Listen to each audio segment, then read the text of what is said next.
So for everyone here, my name is Matt. I am of the Joe Cunningham Team. So my team has been doing real estate in Northeast, Bucks County, Montgomery County for like over 20 years now.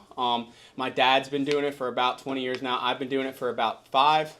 So our team's been around here forever. I think total we've sold like almost 1,200 now. So a good bit. I'm the buyer's agent predominantly, so I work specifically with buyers. We do sellers sometimes, but my dad does a lot of sellers. I do a lot of buyers. Basically, we try to work with them, do the best we can. And as far as the home buying process, so the good thing is we're obviously familiar with this process. We do it all the time. So basically, people come and meet with us. You're going to talk to us, and then I guess usually what we do is we set an appointment. So we could be like, hey, you're interested in a house, set an appointment. We try to get all our goals together, figure out like what our goals are as a buyer. So most important things, obviously, where you're going to go, price range, things of that nature. In a little bit, I'll have Jim kind of come up and talk about the process as far as lending goes. But I think a lot of times people right now focus on what the rate is and what that sort of thing is. What we try to do is when we meet with you guys, you're going to figure out like what you're comfortable with as far as a payment, right? Because the rates are going to move, but your payment as far as like that goes, there's a few things that go into that. But basically, if you're comfortable with a certain amount of payment, what we'll do is we can meet and figure out, hey, like that's what this price is in Northeast Philly. That's what this price range is in Bucks County. That's what this price range is in Montco, right? The main factor that kind of changes between there and Bucks and Montco is going to be the taxes. So in Philly, your taxes are going to be roughly like somewhere between $3,000 to $4,000 a year.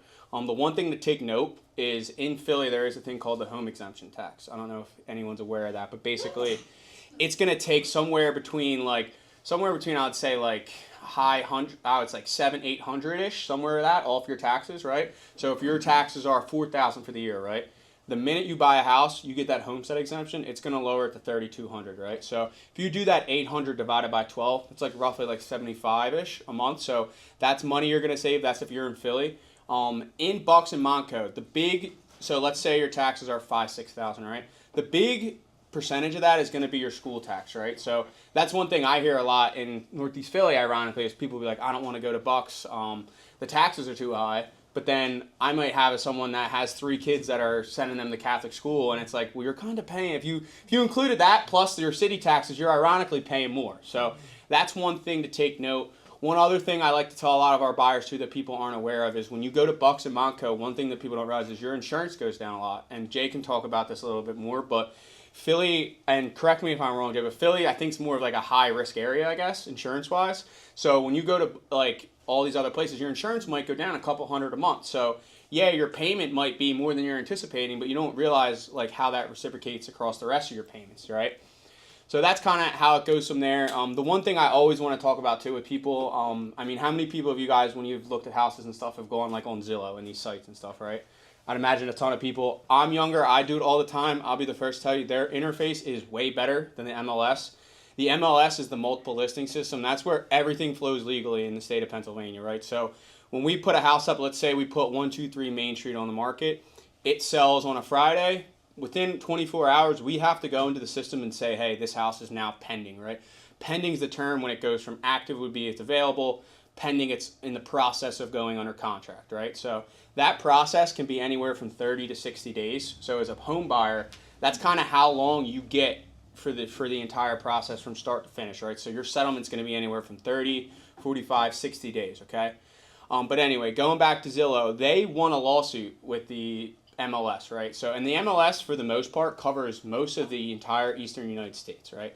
They won a lawsuit where they're allowed to use the name and likeliness of all the sites, right? So when we put that house, 123 Main Street, on the market, they can take the pictures, they can take the videos, they take it, they copy and paste it, they put it all into their system, right? And their system, their interface is a lot better. They get a ton of traffic on there.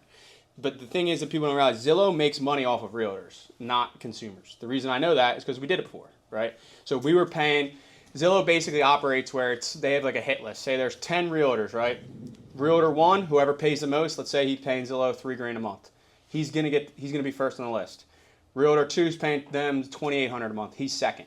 And what it is, you guys have all been on the site, right? When you go in there, it says, do you want to tour the property, right? You hit that, it sends you to an agent. It's gonna send you to whoever the agent is. Like if I was paying Zillow right now and you hit that thing and I'm number 1, it's gonna call me right now. All right. And for us, it was a little inconvenient because like I I coach sports. I have a lot of things going on. So like if it's 10 o'clock on a Saturday night, I'm going to miss that call, right? Or if it's 10 a.m. on a Saturday and I have coaching a basketball game or a football game, I'm going to miss that call. So you have to really, really be on it. But why I'm saying all this is Zillow also in that lawsuit, they basically where they don't have to update the system. So if that house we said, right, 123 Main Street, it goes live, we put it pending in the system on a Saturday, Zillow will not, it depends on the algorithm, but they'll sometimes have that up for a week. So you as a buyer, you'll be like, oh man, this house is still in the market, right? When in reality, it's gone, right? So, and the reason Zillow does that is they sell clicks. There's more clicks, then there's more agents are willing to pay a higher price, right? So they are basically incentivized not to update that, right? So as a buyer, when you get hooked up with us, we're going to put you on the MLS. Everything's going to be updated. And any house that we look at, I'm pre-checking. Like I'm going to talk to the agent, be like, hey, is this house available? What's the situation? Are there offers? Things of that nature. There's some strategic things that go into it. But kind of before we do all that, we would set up a meeting. And the main thing is you're going to want to get pre-approved, right? Because the whole entire thing kind of is going to start with that monthly payment, right? And to do that, you're going to have to talk to a lender.